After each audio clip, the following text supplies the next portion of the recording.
секси глас направо. Още един секси глас. Моника. Моника работи също в БГ Радио. Тя е продуцент на сутрешния блок Стартер. И за трети път ще чете. Моника, къде ти е текста ми? Верно ли? Говори нещо.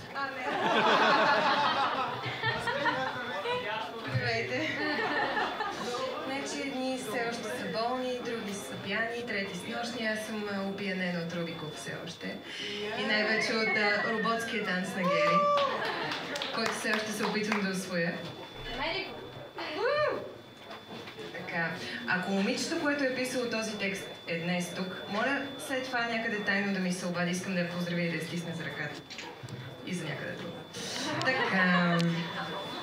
И тя се помъчи да си спомни как изглежда пламъкът, когато свеща угасне, защото не можеше да си спомни дали е виждала подобно нещо. Това е цитат от Алиса.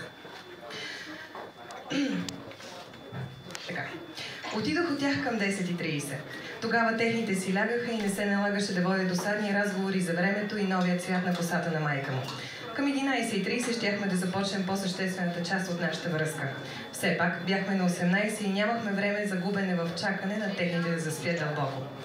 Тази вечер само той отиде да се изкъпе, аз се направих на заспала и изчаках да излезе, за да се вмъкна в спомените му. Исках да разгледам писмата на бившата му приятелка, с която ходеха в 11 клас. Реших да бръкна под леглото. Беше старо, желязно легло с нарисувана картинка на таблата. Изобразяваше мъж и момиче в гората, ловящи риба в някаква зелена локва. Мъжът се смееше, върху лицето на момичето падаше сянка. Не се виждаха хора наоколо и всичко беше адски тъмно. За пореден път изтръпнах, гледайки тази сцена, представих си продължението. Знаех, че нямам време, бързо зарязах картината и се наведох с глава надолу под леглото. Погледнах. Беше прашно, имаше 10 книги с научна фантастика, една метла, някакви кецове и една кутия. Кутията, за това бях дошла. Не ме разбирайте погрешно, не ревнувах или някакви такива глупости, просто исках да се убедя колко е била глупава предишната. Услушах се, чух течащата вода в банята и нервно отворих капака. Както подозирах, копелето пазеше всичко. Имаше някакви напарфюмирани писанца, написани със странен код. Имаше снимки. Вбесих се не защото го взимах несериозно. На всички, освен на него и на скапаната му майка с безвкусния червен цвят на косата, им беше ясно, че съм с него само заради секса. Очудваш ли се? Нали ти казах, че съм на 18? Да чакам да стана на 30 и да почна да правя секс ли? Всички на 30 изглеждат смешни, когато правят безразборен секс, дори когато са мъже. С такива колко съм била.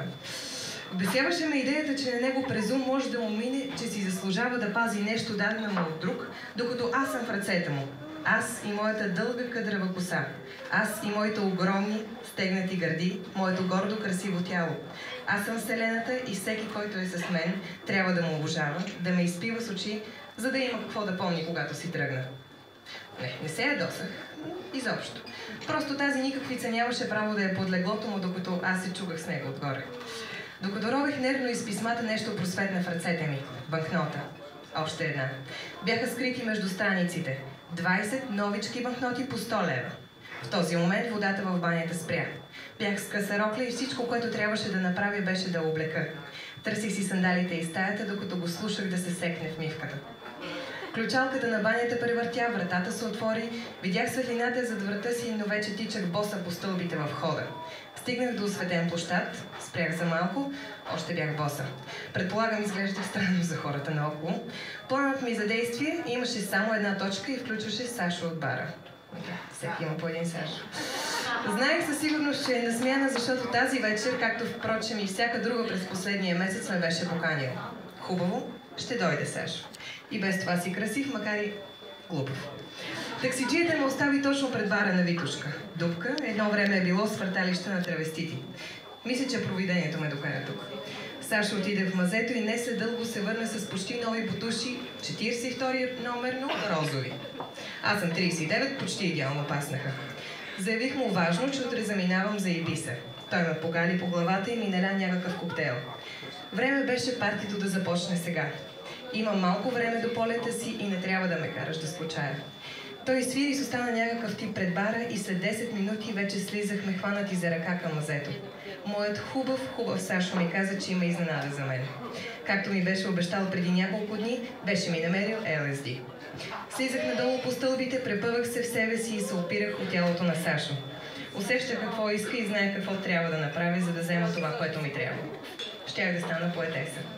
Щях да бъда Джон Ленън и Джим Морисън едновременно тази вечер. Аз, момичето загубило двете си пантовки, аз съвременната пепеляшка, кралицата на Вселената и аз самата Вселена. Аз тази вечер щях да се превърна в повелителката на желязното легло, да стана за вечни времена пазителка на кутията и да освободя рибаря. Аз тази вечер щях да правя любов с рибаря насред зелената кал. Щях да го даря с любов и накрая щях да го освободи от заклинанието на мрачната гора. Само да можех да го намеря с всички тези клони под леглото.